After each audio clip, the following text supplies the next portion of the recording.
most humble pranams at the lotus feet of Mother's Son. More things are wrought by prayers than this world dreams of. Lord Tennyson. இதோட அர்த்தம் என்ன அப்படின்னாக்க, இந்த உலகத்துல நம்மளால கற்பனை கூட பண்ணி பார்க்க முடியாத நிகழ்ச்சிகளை நம்ம பிரேயர் மூலமா சாதிக்கலாம் அப்படிங்கறதுதான். இது என்னோட வாழ்க்கையில என்ன எக்ஸ்பீரியன்சஸ் நடந்தது அப்படிங்கிறது தான் நான் இப்போ ஷேர் பண்ண போறேன். ஸோ என்னோட வீட்டுல அம்மா, அப்பா, தாத்தா, பாட்டி எல்லாருமே டிவோட்டிஸ்ங்கிறதுனால சின்ன வயசுல இருந்தே நான் பால் விகாஸ் சமுத்திக்கு வர ஆரம்பிச்சேன். அப்போ ஒரு தடவை அம்மா சுவாமி ஊட்டிக்கு வந்திருக்காங்க, நம்ம போய் பார்க்கலாம் அப்படின்னு சொல்லிட்டு என்னை ரொம்ப சின்ன வயசுலயே கூட்டிட்டு போவாங்க. அப்போ நாங்க எல்லாருமே தர்ஷனுக்காக ஊட்டியில உட்கார்ந்துட்டு இருந்தோம். அப்போ அம்மா என்ன பண்ணாங்க, எப்பவுமே சாக்லேட் வாங்கி தரமாட்டாங்க. அப்போ எனக்காக சாக்லேட் வாங்கி வச்சிருந்தாங்க.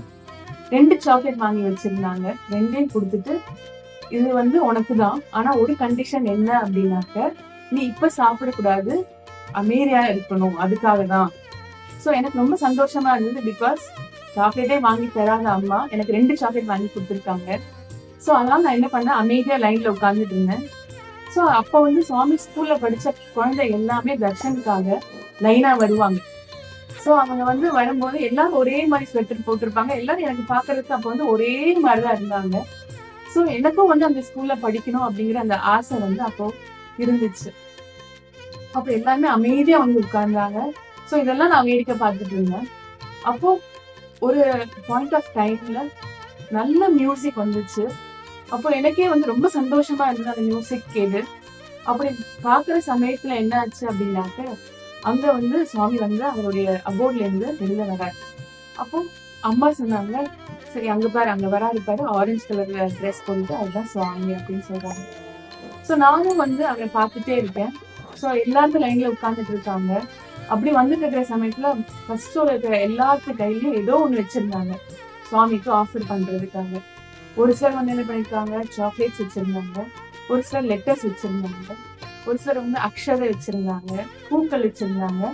ஸோ சுவாமி லெட்டர்ஸை வாங்கிக்கிட்டாரு, மற்ற எல்லாருக்குமே ஆசீர்வாதம் பண்ணிட்டு வந்துட்டு இருந்தேன்.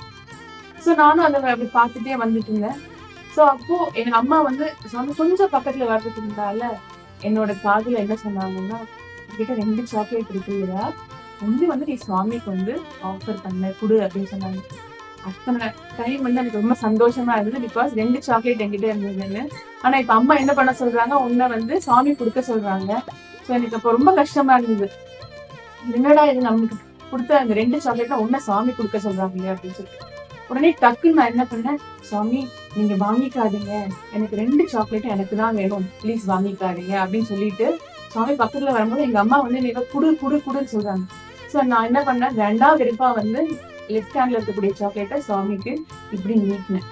அப்ப சுவாமி சொன்னாரு, ரொம்ப அன்பா, எனக்கு வேண்டாம், நீயே சாப்பிடு வந்தாரு. அவர் சொன்னாரோ இல்லையோ எனக்கு அவ்வளவு சந்தோஷம்.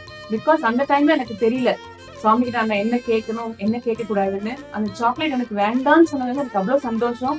சுவாமிக்கு நம்ம சொல்றது எல்லாம் கேக்குது அப்படின்னு சொல்லிட்டு நான் என்ன பண்ணேன், அந்த சாக்லேட் நானே வச்சுட்டேன், நானே சாப்பிட்டுட்டேன்.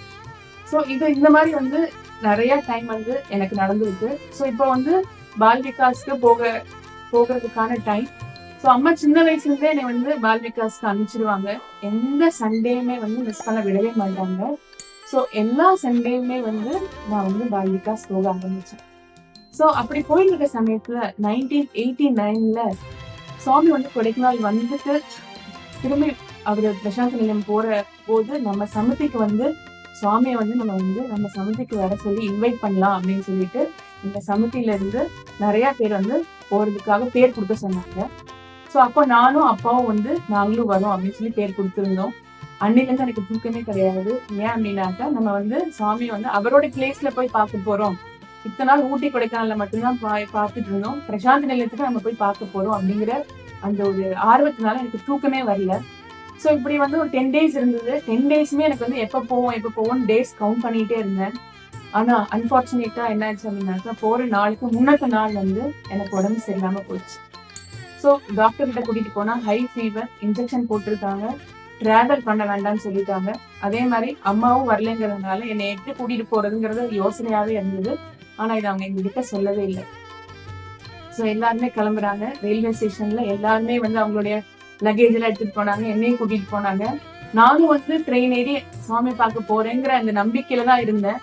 ஸோ ட்ரெயின் கிளம்பும் போது தான் தெரிஞ்சது என்னை அவங்க கூட்டிட்டு போகல, அவங்க வந்து என்னை விட்டுட்டு போறாங்க அப்படின்னு சொல்லிட்டு. ஸோ நான் அம்மா கிட்ட வந்து கழுத்து பிடிச்சு நானும் போயிட்டு வரேன், நானும் சாமியை பார்க்க போகணும், நானும் சாமியை பார்க்க போகணும்னு எவ்வளவோ தடவை அழுதேன். ஆனா வந்து என்னை விட்டுட்டு போயிட்டாங்க. ஸோ அது உடம்பு சரியில்லைங்கிறதுனால ரொம்ப அழுதுட்டேன். அழுதுனால ரொம்ப ஹை ஃபீவர் ஆகி நானும் என்னால போக முடியல. வீட்டுக்கு வந்து நானும் தூங்கிட்டேன். ஸோ அடுத்த நாள் சமத்திலேருந்து போய் நான் எல்லாருமே வந்து அப்போ மந்திரில வந்து உட்காந்துருக்காங்க. சுவாமி வந்து தர்ஷனம் முடிச்சுட்டு வந்துட்டு எதுக்காக வந்திருக்கீங்கன்னு கேட்டிருக்காரு. சுவாமி உங்களை வந்து எங்க சமத்திக்கு வந்து இன்வைட் பண்றதுக்காக வந்திருக்கோம்னு சொல்லியிருக்காங்க. ஸோ சுவாமி வந்து தர்ஷனம் முடிஞ்சதுக்கு அப்புறம் பூர்ணச்சந்திர ஆடிட்டோரியம் போங்கன்னு சொல்லியிருக்காரு. ஸோ எல்லாரும் தர்ஷனம் முடிஞ்சதுக்கு அப்புறம் எல்லாருமே வந்து பூர்ணச்சந்திர ஆடிட்டோரியம்ல உட்காந்துருக்காங்க. எல்லாத்துக்குமே வந்து சுவாமி வந்து லைனா உட்கார சொல்லியிருக்காரு. சுவாமி வந்து பாத நமஸ்காரமும் விபூதி பிரசாதம் ஸ்வீட் எல்லாமே வந்து கொடுக்கறதுக்காக உட்கார சொல்லியிருக்காரு. ஸோ அப்பாவும் லைன்ல உட்காந்துட்டு இருந்திருக்காங்க. ஸோ ஃபர்ஸ்ட்ல இருந்து வராரு சுவாமி.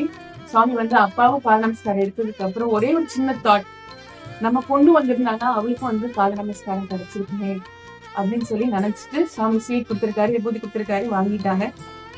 வாங்கிட்டு சுவாமி வந்து 2-3 பேர்த்த வந்து கிராஸ் பண்ணி போயாச்சு. ஸோ அப்போ அந்த தாட் வந்திருக்கு, நம்ம பொண்ணு வந்திருந்தாங்கன்னா அவளுக்கும் வந்து சாதமும் கிடைச்சிருக்கும், பாத நமஸ்காரமும் கிடைச்சிருக்குமே அப்படின்னு அந்த செகண்ட் வந்து சுவாமி வந்து என்ன பண்ணிருக்காரு, 2 பேருக்கு தள்ளி போனவரு பின்னால பார்த்து ஒரு ஸ்வீட்டை வந்து அப்பா மடியில போட்டு உன் பொண்ணுக்கு கொடு அப்படின்னு சொல்லியிருக்காரு. ஸோ நம்ம பிரேயர் வந்து ஏர்னஸ்டா ரொம்ப வந்து மனப்பூர்வமா உண்மையா இருந்து அப்படின்னாக்க அது கண்டிப்பா வந்து அதுக்கு வந்து சுவாமி வந்து ஆன்சர் பண்ணுவாருங்கிறது வந்து இது ரொம்ப சின்னதா இருந்தாலும் கூட நம்ம நினைப்போம் இதெல்லாம் கூட நம்ம சுவாமி பண்ணுவாரான்னு. எவ்வளோ இருந்தாலும் வந்து ஏர்னஸ்டா நம்ம சுவாமி கிட்ட கேட்டோம் அப்படின்னாக்க அது கண்டிப்பா நடக்கும் அப்படிங்கிறது தான் இது. ஸோ சின்ன வயசுல இருந்தே பால் விகாஸ் போனோம், சுவாமியோட இன்ஸ்டியூட் பத்தி கேள்விப்பட்டோம். ஸோ எங்களோட சமத்தில இருக்க எல்லா சீனியர்ஸ் அக்காக்களும் வந்து அனந்தபூர்ல படிச்சாங்க. ஸோ அவங்க வந்து சொல்லும் போது சுவாமியோட ப்ராக்சிமிட்டி ஸ்டூடெண்ட்ஸ் தான் அவருடைய அசெப்ட்னு சொல்றதெல்லாம் கேட்டு சுவாமியோட இன்ஸ்டியூட்ல நாங்களும் படிக்கணும் அப்படிங்கறது வந்து ஒரு ஆசை வந்து இருந்தது. ஸோ அதுக்காக நல்லா படிக்கணும் அப்படின்னு சொல்லிட்டு ஆர்ட்ஸ் குரூப் எடுத்து பிகாம் கண்டிப்பா சுவாமியோட இன்ஸ்டியூட்ல தான் படிக்கணும்னு நாங்கள் எல்லாருமே தயாராகிட்டு இருந்தோம். ஸோ +2 எக்ஸாம் எழுதணும். எக்ஸாம் எழுதிட்டு என்ட்ரன்ஸ்க்கான அப்ளிகேஷன் எல்லாம் போட்டு என்ட்ரன்ஸும் எழுதிருக்காங்க. எங்க சமத்திலேருந்து கோயம்புத்தூர்லேருந்து நிறைய பேர் வந்து போனோம். என்ட்ரன்ஸ் எக்ஸாமும் நாங்கள் நல்லாவே எழுதணும். ஸோ அன்னைக்கு என்ட்ரன்ஸ் எக்ஸாம் எழுதி முடிச்சுட்டு ரிசல்ட் போட்டாங்க. ரிசல்ட் போட்டதுக்கு அப்புறம் எல்லாத்தோட பேரும் இருந்தது, ஆனா என்னோட பேர் இல்லை. ஸோ என்ட்ரன்ஸ் எக்ஸாம்ல என்னோட பேர் இல்லை. இதை நான் எதிர்பார்க்கவே இல்லை. பிகாஸ் எந்த பால் விகாஸ் ஆக்டிவிட்டிஸும் நான் வந்து மிஸ் பண்ணதே கிடையாது. ஏன் சுவாமி எனக்கு இப்படி பண்ணீங்க அப்படின்னு சொல்லிட்டு அந்த போர்டு கிட்டேயே நான் வந்து உட்கார்ந்துட்டு இருந்தேன். அப்போ எல்லாருமே சொன்னாங்க நெக்ஸ்ட் ஆஃப்டர்நூன்ல இருந்து இன்டர்வியூ ஆரம்பிக்கும்னு சொல்லிட்டு. ஸோ கண்டிப்பா என்னோட பேர் மிஸ் ஆயிருக்காது, நான் நல்லா தான் எழுதிருந்தேன் அப்படின்னு சொல்லி அம்மா கிட்ட நான் சொல்லிட்டு நானும் அப்பா மட்டும்தான் இருந்தோம். எங்களோட வந்தவங்க எல்லாருமே இருந்தாங்க. பட் அவங்களுக்கெல்லாம் வந்து மத்தியானம் வந்து இன்டர்வியூங்கிறதுனால அவங்க வந்து ரூம்க்கு வந்து ரெடி ஆயிட்டு வரணுங்கிறதுக்காக அவங்க எல்லாம் கிளம்பினாங்க. ஸோ நான் சொன்னேன் இல்ல என்னோட நேம் வந்து கண்டிப்பா இருக்குன்னு பாருங்க, ஒரு லிஸ்ட் வந்து திரும்ப போடுவாங்க, அந்த லிஸ்ட்ல என்னோட பேர் இருக்கும் அப்படின்னு சொல்லிட்டு நம்பிக்கையோட தான் அங்க உட்காந்துட்டு இருந்துச்சு. ஆனா மத்தியானம் ஆச்சு. போனவங்க எல்லாருமே வந்து மத்தியானம் இன்டர்வியூக்காக திரும்பி வந்துட்டாங்க. ஸோ அப்போ வந்து நான் உட்கார்ந்துட்டு இருந்ததுனால ஏன் இப்படி உட்கார்ந்துட்டு இருக்கீங்க, நெக்ஸ்ட் இயர் பார்க்கலாம், கண்டிப்பா வந்து நம்ம வந்து சுவாமியோட இன்ஸ்டியூட்ல படிக்கணும், நெக்ஸ்ட் இயர் நம்ம அட்டென்ட் பண்ணலாம், சுவாமிக்கு கண்டிப்பா தெரியும்லன்னு சொன்னாங்க. இல்ல என்னோட ஃப்ரெண்ட்ஸ் எல்லாருமே வந்து இந்த பேட்ச்ல எழுதினாங்க, நான் இந்த பேட்ச்லயே தான் நானும் படிப்பேன் அப்படின்னு சொல்லிட்டு உட்கார்ந்துட்டு இருந்தேன். அப்போ உள்ளுக்குள்ள இருந்து ஒரு ப்ரொஃபசர் வந்தாரு. வந்துட்டு ஏமா இங்க உட்கார்ந்துட்டு இருக்கீங்கன்னு கேட்டாரு. இந்த மாதிரி நாங்க என்ட்ரன்ஸ் எக்ஸாம் எழுதணும், ஆனா நான் பாஸ் ஆகல, ஆனா வந்து நான் கண்டிப்பா வந்து சுவாமியோட இன்ஸ்டியூட்ல தான் நான் படிப்பேன் அப்படின்னு சொன்னா. சரி இங்க உட்காந்துட்டு இருக்க ப்ரே பண்ணலாம்ல சுவாமி கிட்ட. ஏன் சுவாமி அப்படின்னு சொல்லிட்டு நீங்க லெட்டர் எழுதி போடலாம் இல்லன்னு சொன்னாரு. இது எனக்கு ஒரு நல்ல ஐடியாவா இருந்ததுனால நானும் என்ன பண்ணேன், உடனே அங்கேயே பேப்பர் வாங்கி ஒரு லெட்டர் சுவாமிக்கு டீட்டெயில்டா எனக்கு என்னென்னலாம் மனசுல தோணுதோ அது எல்லாமே எழுதிட்டு, அதே மாதிரி ஒரு வைஸ் சான்சலருக்கும் இந்த மாதிரி பால் விகாஸ் ஸ்டூடெண்ட் நான் கண்டிப்பா சுவாமியோட இன்ஸ்டியூட்ல தான் படிப்பேன்னு சொல்லிட்டு 2 லெட்டர் எழுதி, ஒண்ணு சுவாமிக்கும் வைஸ் சான்சலருக்கும் எழுதிட்டு நான் வந்து மந்திருக்கு பஜனுக்கு வந்துட்டேன். சோ அங்க வந்து உட்கார்ந்த உடனே பஜன் கேட்ட உடனே எனக்கு ரொம்ப அழுகாச்சுதான் வந்து, பிகாஸ் எல்லாருமே வந்து செலக்ட் ஆகி அவங்க இன்டர்வியூ ஆகி படிக்க போறாங்க, நான் மட்டும் ஏன் சுவாமி அப்படின்னு சொல்லிட்டு எனக்கு வந்து எந்த பஜனுமே வந்து எனக்கு வந்து திரும்பி பாடக்கூட என்னால முடியல. ரொம்ப அந்த பஜன் ஃபுல்லா அழுதுட்டே இருந்தேன். முடிச்சிட்டு என்ன பண்ணிட்டோம் அப்படின்னாக்க ரூமுக்கு போயிட்டோம். காலையில இருந்து எதுவுமே சாப்பிடாதனால எல்லாருமே படுத்து தூங்கிட்டோம். சரி அடுத்த நாளாவது ரிசல்ட் போடுவாங்கன்னு சொல்லிட்டு நான் என்ன பண்ணேன், இன்டர்வியூ போறவங்க கூடயே நானும் வந்து நாங்க எல்லாருமே இன்ஸ்டியூட் வந்தோம். இன்ஸ்டியூட் வந்து அங்க உட்கார்ந்துட்டு இருந்தோம்.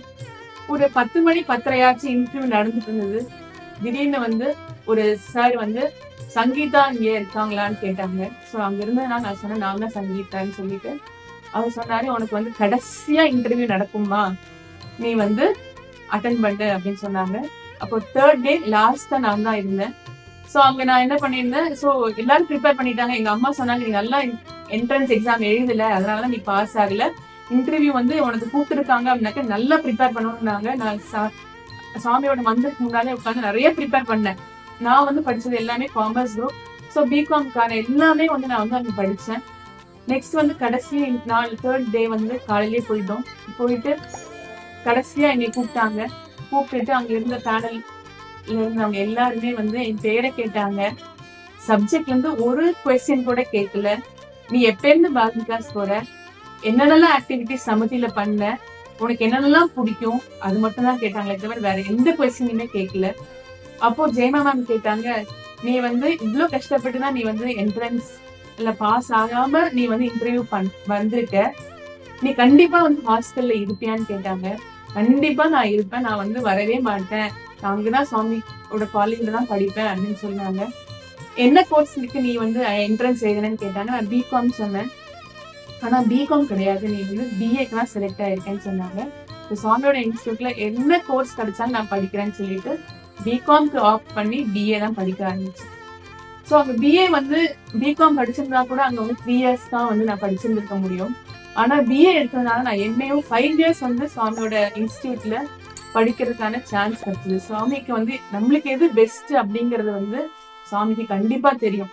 ஆனா அந்த ஏர்னஸ்ட் பிரேயர் நம்ம பண்ணோம் அப்படின்னாங்க கண்டிப்பா அதுக்கான ஆன்சர் நம்மளுக்கு கிடைக்குங்கிறது நான் வந்து உணர்ந்துட்டேன். மகாதேவா மகே